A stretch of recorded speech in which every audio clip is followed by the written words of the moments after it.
Hello, I'm Shaba and welcome to this lesson. Alors aujourd'hui, nous allons attaquer les verbes irréguliers en anglais. Effectivement, il y en a beaucoup, je ne sais même pas combien.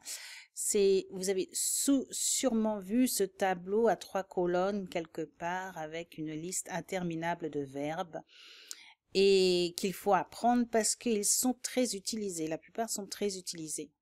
Et donc, les différentes formes, en fonction des différentes colonnes, les 3 colonnes, sont utilisées dans différents temps pour les conjuguer et exprimer ce que l'on veut en anglais. Donc la première colonne, c'est pour la forme infinitive. Alors, la forme infinitive peut s'utiliser avec ou sans le to. Avec le to, vous allez avoir par exemple to be, to do, to have, to go, etc., etc. Lorsqu'on utilise la forme infinitive du verbe avec tout, c'est souvent pour exprimer une intention, un but qui n'est pas encore réalisé. Alors voyons quelques exemples ensemble. Le premier sera pour dire j'accepte de lui parler. J'accepte de lui parler. Je ne lui ai pas parlé encore, mais j'accepte de le faire. Alors, j'accepte de lui parler, ce sera I agree to talk to her. Nous parlons d'une femme.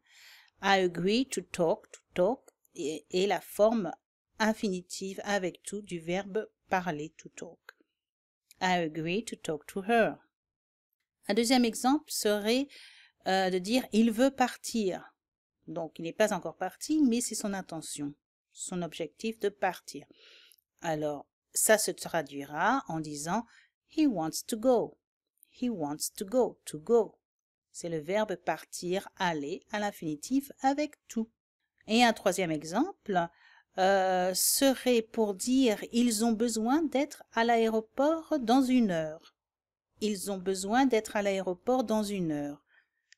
Alors cela va se dire they need to be at the airport in an hour. They need to be at the airport in an hour.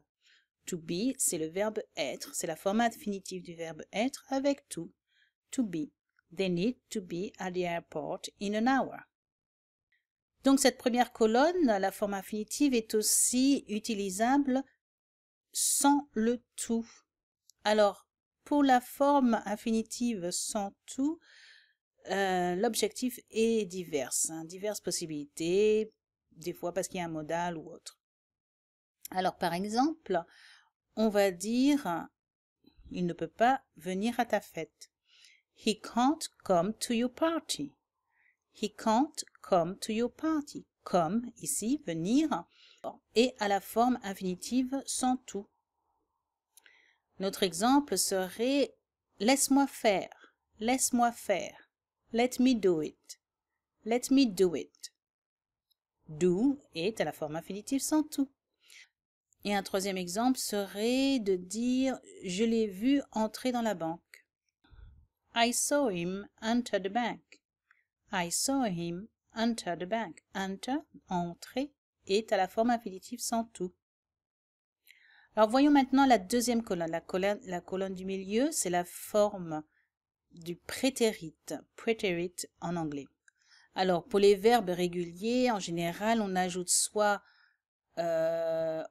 le fameux ED, soit seulement un D, ou alors, pour certains verbes qui se finissent en Y, ils deviennent IED. Le Y se transforme en IED. Mais pour les verbes irréguliers, alors c'est là qu'il faut apprendre. C'est pour exprimer, donc le prétérit en général, c'est pour exprimer le passé qui est terminé, sans rapport avec le présent. D'accord ? Donc, voyons encore des exemples. Je l'ai vu hier.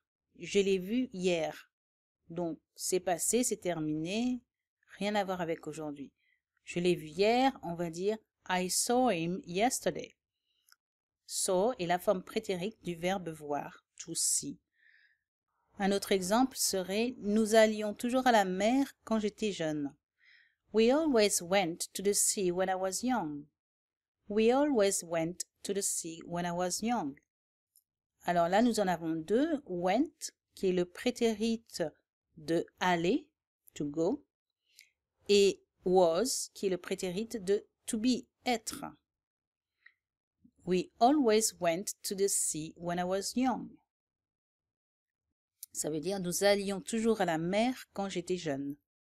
Alors la troisième colonne, c'est la troisième forme du verbe et c'est le participe passé. Il est utilisé entre autres pour former le present perfect simple qui exprime le résultat présent d'une action passée. Le résultat présent d'une action passée. Alors, voyons juste un exemple. J'ai vu.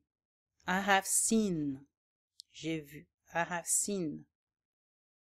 Seen, c'est le participe passé de voir, to see. Donc, nous avons vu, par exemple, voir. L'infinitif, la forme infinitive, la première colonne, c'est to see. Deuxième colonne, le prétérit, c'est saw. Et troisième colonne, le participe passé, c'est seen.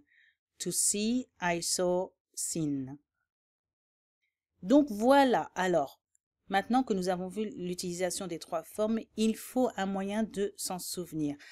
Alors c'est peut-être la seule chose que je me rappelle, que je me souvienne de mes années d'école. Et effectivement, ça m'est bien resté, mes verbes irréguliers sont bien restés dans ma tête. Je les avais appris par cœur et je les avais appris en rythme. En rythme, comme une valse à 3 temps en fait. C'est-à-dire 1, 2, 3, 1, 2, 3, 1, 2, 3. Donc, un temps par colonne. Et ça m'est bien resté. Alors, je me suis dit, pourquoi pas vous donner cette méthode pour que vous les appreniez, parce qu'effectivement, il y a beaucoup de différences. Il n'y a pas de règle pour connaître la forme prétérite ou la forme du participe passé. Il faut les savoir. Donc, commençons par le verbe le plus important, c'est-à-dire être, to be. Alors, to be est un peu particulier parce que lui, il aura à ce moment-là 4 formes au lieu de 3 formes. Le prétérit, il y en a pour le singulier et une autre forme pour les autres, pour le pluriel.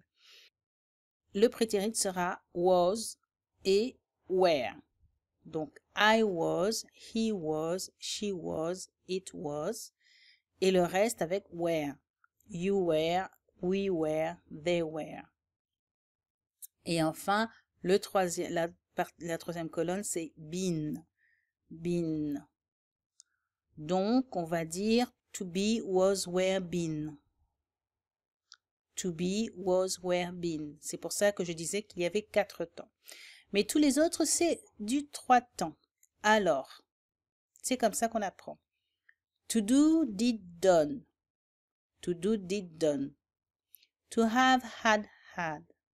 To have, had, had. To buy, bought, bought. To buy, bought, bought. To choose, chose, chosen. To choose, chose, chosen. To come, came, come. To come, came, come. To cut, cut, cut. Etc., etc. Donc voilà, j'espère que ça vous a plu, cette petite introduction sur les verbes irréguliers, parce qu'il y a beaucoup à savoir sur les verbes irréguliers. Donc, je vous dis à très bientôt. N'hésitez pas, si vous avez, vous, d'autres méthodes pour apprendre vos verbes irréguliers, n'hésitez pas à les mettre dans les commentaires. Bon apprentissage, à bientôt. I see you soon in the next video. Bye!